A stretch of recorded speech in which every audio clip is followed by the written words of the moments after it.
Before we begin, drop in the comments where you are watching from and what time it is there. By the end of this, you will be glad you are somewhere with other people nearby. Have you ever wondered why some cases get buried so completely that even the county that produced them stops acknowledging they occurred? Not because the evidence was poor, not because the witnesses were few, but because the shape of what happened refused to fit inside any category that the surrounding institutions were equipped to process. And the cleaner solution, for everyone with the authority to make that choice, was to file it shallow and let time do the rest. The disappearance of the Aldecott congregation in Bath County, Virginia in the winter of 1888 is that kind of case. 14 men, women, and children attended the last recorded service at the Aldecott Hollow Meeting House on the evening of January 6, 1888. The preacher who led that service, a circuit minister named Reverend Silas Creech, was found 11 days later, alone, 12 miles from the hollow, in a condition that the Bath County physician who examined him described in writing as unlike anything in his 23 years of medical practice. The 14 congregation members were never found, not one of them, and Reverend Creech, who lived for another 9 months after his discovery, never once provided an account of what had happened in that hollow that the Bath County Sheriff's Office considered coherent enough to enter into the formal record. Tell me where you are watching from. You need to understand what this place was. Bath County, Virginia in the winter of 1888 was among the most isolated jurisdictions in the Commonwealth.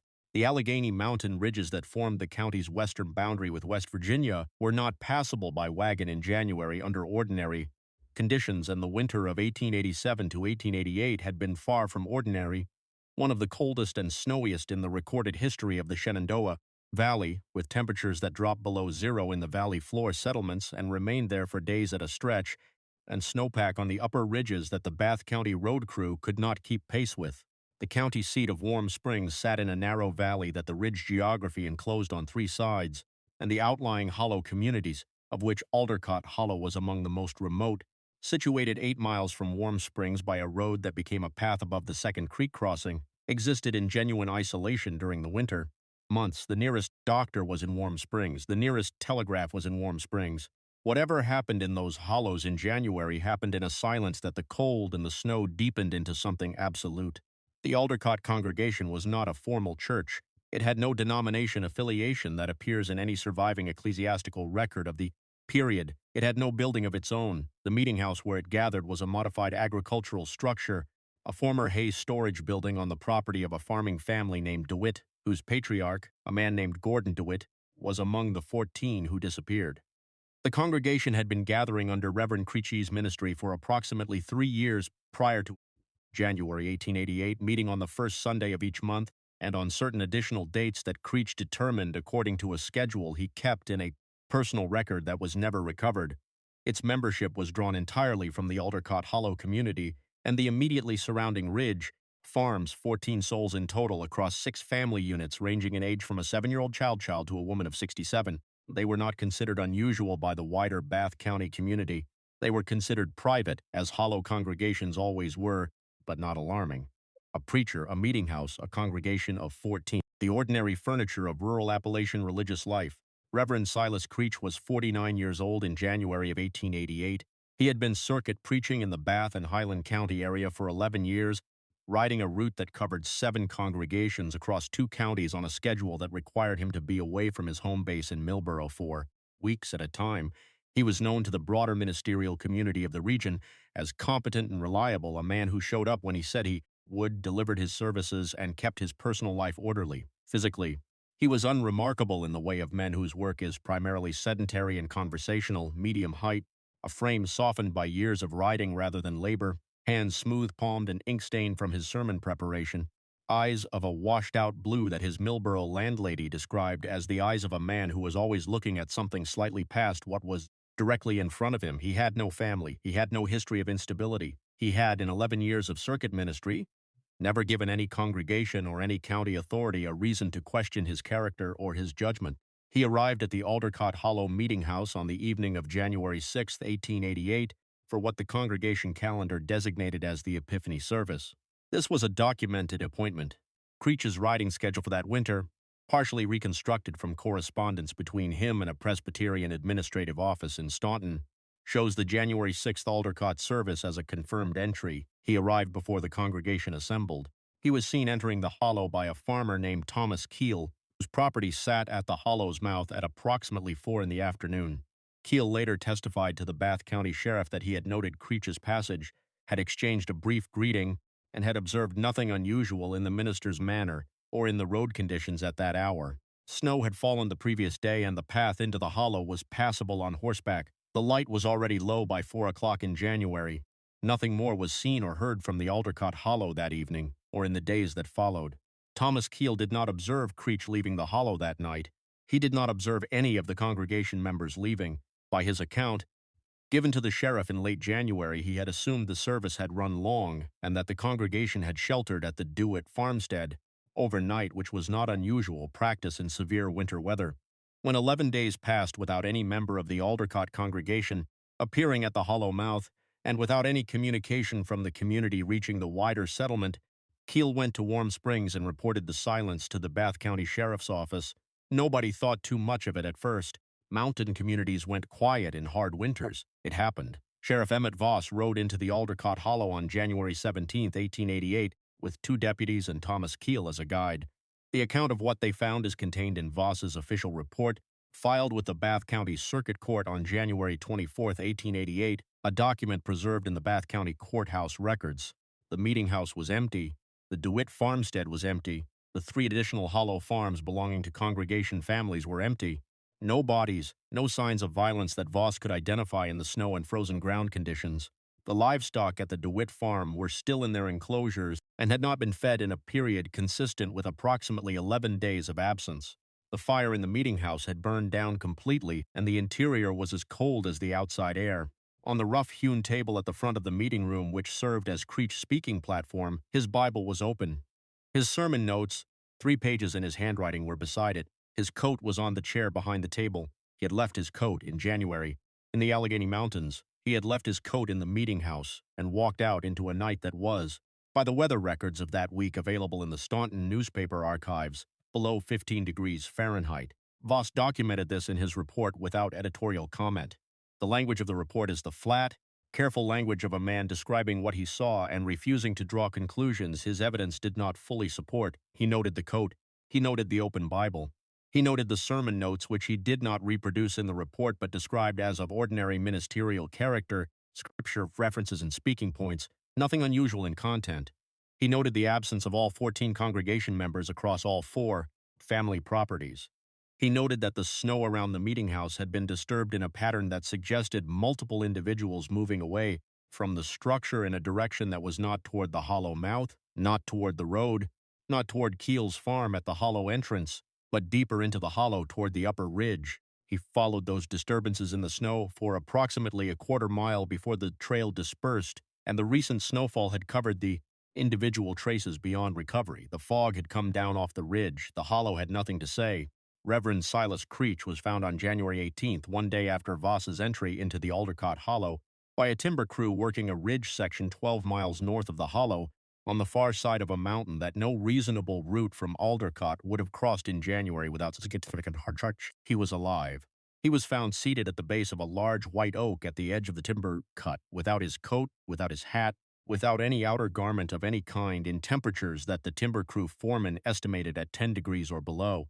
He had been there long enough that the snow around the base of the tree had partially melted from his body heat and refrozen, anchoring his clothing to the ground in a way the foreman described as like he'd grown there. He was conscious when they reached him. He looked at them directly. He did not speak. The Bath County physician, a Dr. Archibald Runn, examined Creech at the Warm Springs boarding house where he was brought by the timber crew on January 19th. Runn's examination notes, incorporated into the sheriff's case file and preserved with it in the courthouse records, describe a man who had suffered moderate frostbite to the extremities, who was severely dehydrated, and who was otherwise physically intact in a manner that Runn found, as he wrote, inconsistent with 11 or 12 days of exposure in the current winter conditions without shelter or provision. He noted that Creech showed no signs of starvation, which 12 days without food in those conditions should have produced. He noted that Creech's feet, though frostbitten at the toes, showed no injury consistent with having walked 12 miles over mountain terrain in January without appropriate footwear, which was the minimum distance required to account for his location relative to the hollow. He noted, In the final paragraph of his examination report, the detail that he described as most confounding, Creech's hands, they were completely uninjured, not frostbitten, not abraded. In 10 days of exposure that had damaged his feet and ears, his hands, uncovered, unprotected, were, in Runn's word, pristine. Creech remained at the Warm Springs boarding house through the spring and into the summer of 1888. He was visited by Sheriff Voss on multiple occasions. He was visited by the Presbyterian Administrative Office's regional representative, who came from Staunton in March specifically to take a statement. He was visited by a correspondent from the Staunton newspaper who published a brief account of the case in February. None of these individuals obtained from Silas Creech a coherent account of what had occurred in the Aldercott Hollow. On the evening of January 6th, he spoke. He was not mute, not catatonic, not in any condition that Runn classified as frank mental incapacity. He answered questions about his name, his history, his route. When asked about the congregation and about what had happened in the hollow, his responses were recorded by Voss in a supplemental case note dated March 3, 1888, as follows. He answers, but the answers do not connect to the questions in a manner I can follow. He speaks of the congregation as though they are present. He describes the service as ongoing. When I ask where they went, he says they did not go. When I ask where he went, he says he did not go either. When I ask why he was found 12 miles from the hollow, he looks at me for a long moment and then says he does not believe that is where he was found. He believed he had never left the hollow. The official investigation of the Aldercott disappearances was formally concluded by the Bath County Circuit Court in August of 1888 with a finding of cause unknown and no actionable evidence of criminal conduct established. The congregation of 14 was entered into the county death register as presumed deceased by exposure, a determination that Runn objected to in a written note appended to the court file. He argued that the winter conditions, while severe, did not account for the complete absence of physical remains across 4 searched properties and the surrounding terrain, and that presumed death by exposure required some physical evidence of the relevant exposure, which the investigation had not produced. His objection was noted. The determination was not changed. Reverend Silas Creech died in Millborough in September of 1888, 9 months after his discovery on the ridge. The cause of death listed in the Highland County Death Register is cardiac failure. He was 49 years old. His personal effects returned to the Millborough boarding house where he had kept his belongings, included his circuit riding journal, a leather-covered book containing his schedule, his sermon notes, and his personal observations from 11 years of ministry across Bath and Highland counties. The journal's final entry is dated January 6, 1888. The entry is 4 words. The Bath County Sheriff's case file contains a transcription of those 4 words. Included without comment in the final case summary they were already there. The Aldercott Hollow today is private timberland within a larger managed forest tract in Bath County. No structures remain. The DeWitt Farmstead Foundation has been reclaimed by Second Growth Forest. The hollow does not appear on recreational trail maps of the area. The Bath County Courthouse maintains the original sheriff's case file from 1888, available to researchers by appointment. The file has been accessed 11 times in the period for which the courthouse maintains its research log. The earliest of those accesses recorded in 1941. No published academic or historical work on the case exists in any Virginia State historical database. The case does not appear in the Bath County Historical Society's published history of the county, a volume issued in 1976 that covers criminal and unusual events of the 19th century across 14 chapters. The Aldercott congregation disappearance is not among them. Here is what the record of the Aldercott Hollow case leaves open, and it will not close cleanly from any direction. Silas Creech survived whatever occurred in that hollow on January 6, 1888. He survived it physically intact in ways that his physician found medically inexplicable. He was found 12 miles away in conditions that should not have permitted his survival, with no memory of having traveled there. And his last written words, composed at some point on that final evening before whatever happened, were not a description of a threat, not a cry for help, not a record of alarm. They were an observation, present tense, calm, as though what he was recording was not an approach but an arrival, something that had been waiting in the Aldercott Hollow before the congregation assembled, before the service began, before the fire was lit against the January cold. They were already there. Was Silas Creech, a man whose mind broke under a trauma that the physical evidence cannot reconstruct, a collapse of violence or exposure that the winter erased before the sheriff arrived? Or does his survival, his physical condition, and his 4-word final entry point towards something that happened in that hollow which his mind absorbed and his body bore the mark of, and which he spent 9 months trying to find the language for and died before he could? The hollow kept the congregation. It returned the preacher. It has not explained the difference. What do you believe happened at the Aldercott Meeting House on January 6th, 1888, a human crime that the winter concealed completely, or something that the four families of that hollow had, in 3 years of gathering under a schedule, only Creech-controlled, been brought incrementally toward and finally delivered to? Drop your answer below. If these cases, the ones with courthouse file numbers and physician's notes and forward journal entries that have been sitting in a drawer for 130 years, are what you want to keep finding, subscribe, and ring the bell, we have more of them. None of them resolve easily. Keep the lights on. And if someone invites you to a service in a hollow you have never heard of on a January night, on a road that doesn't appear on any map you own, do not go. The congregation didn't come back, neither did the explanation.